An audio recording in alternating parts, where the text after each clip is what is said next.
Kung gusto mo magbasa ng mga books consistently but you don't know how to start or you don't know how to do it consistently, then I have some ideas for you. I've been reading since 2014, so 9 years ago na, and I pretty much have some ideas na I feel na makakatulong din sa inyo. And what I mean by reading is all forms of reading. So pwedeng you're reading with a physical book or through an audiobook or through an ebook or reading articles sa internet. So, mag-start na tayo. So, number one is determine your why on why you want to read more consistently. There are really no right and wrong answers here. Personally, gusto kong mag-read consistently kasi it's because of my hunger for learning. I always strive to be a constant learner. Gusto ko meron akong something new na matututunan so that I could always bring something new to the table. And also since I'm a copywriter, so feeling ko it's a prerequisite thing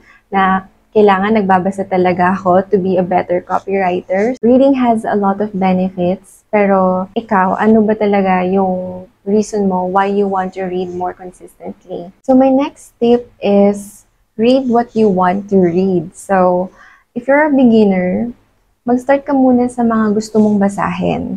If, for example, like ako, I'm not really a fan of reading fiction books. I tried, pero I feel na mas mahilig ako sa mga non-fiction books, like yung mga self-help books, mga devotional books, kasi feeling ko, yun talaga yung mga na-enjoy kong books. So, read about something that you want to read. So, if mahilig ka sa let's say, mga astronomy, magbasa ka ng mga books about astronomy, or mahilig ka sa mga plants, so magbasa ka about botany. So, if you're a beginner, start with something na interesting para sa'yo. So, iba-iba tayo dyan. So, you really have to think within kung anong mga books yung mga sisimulan mong basahin. So, my next tip is something huge for me kasi ito talaga yung nakatulong sa akin to read more consistently is to read at a time na fresh pa yung mind ko. So, usually, fresh yung mind ko pagkagising ko sa umaga and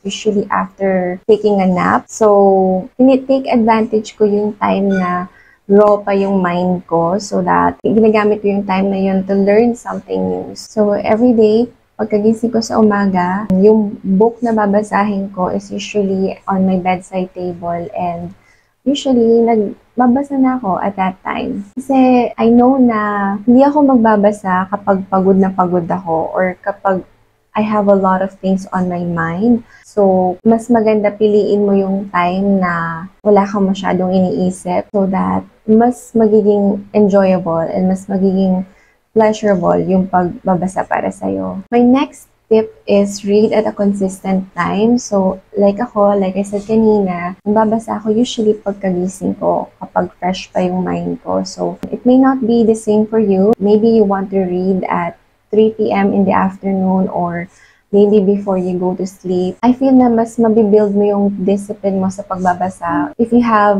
a consistent time or if you have a consistent schedule sa pagbabasa. Another tip na nakatulong sa akin is do it on a few minutes. So, do it like 10 to 15 minutes a day kasi like most of us, marami tayong ginagawa. Reading is like ginagawa mo lang siya on your free time. So, keep it short. Huwag mong bibiglain. I feel na mas okay na pang-measure yun yung 10 to 15 minutes kaysa yung magbabasa ka ng one chapter at a time. Kasi minsan kasi yung mga chapters is maikli lang, minsan mahaba. So, mas maganda na mag-set ka ng time for 10 to 15 minutes. Another thing that helped me to read more consistently is to always keep a book close to you. So, if lagi kang nasa desk mo, place a book there. Mag-place ka ng book sa bedside table mo so that pagkagising mo, lagi kang magbabasa.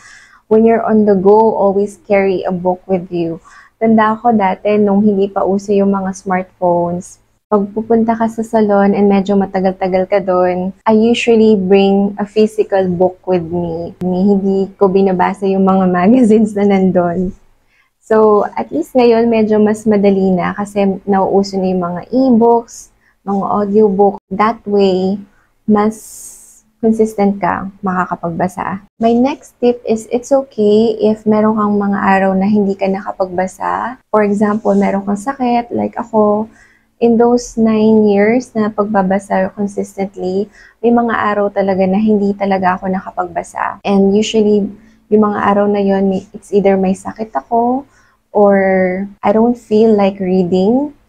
Like, I have a lot on my plate and wala na akong time para magbasa. Or, example, nung lumipat kami dito sa bagong bahay and we're moving and we're settling in sa bago naming bahay. So, yun talaga, hindi talaga ako nakapagbasa noon. So, just take the pressure off yourself kung meron kang mga na-miss na araw na hindi ka nakapagbasa and just go back kung talagang gusto mo na talagang magbasa. I know medyo ironic sa title ng video, pero don't beat yourself up if hindi ka nakapagbasa for a day. We're not perfect human beings. Forgive yourself kapag nakamiss ka ng pagbabasa. And another tip na hindi ko siya personally ginawa pero feeling ko effective din siya is to have a buddy sa pagbabasa. Di ba nga may quote na sabi, you are the average of the 5 people you're always with. So, if you're always close to people na mahilig magbasa, then most likely, ma-influence ka rin na magbasa din lagi. Yeah, I firmly believe that. So, if you're really struggling to pick up a book, just be with someone na mahilig din magbasa. And most likely, mapapabasa ka na rin ng book. So, again, it's not something that I did, pero I feel na makakatulong siya sa inyo. So, I have a question for you. Which one do you prefer the most? Do you like reading with a physical book? Do you like listening to audiobooks? Or reading through an ebook?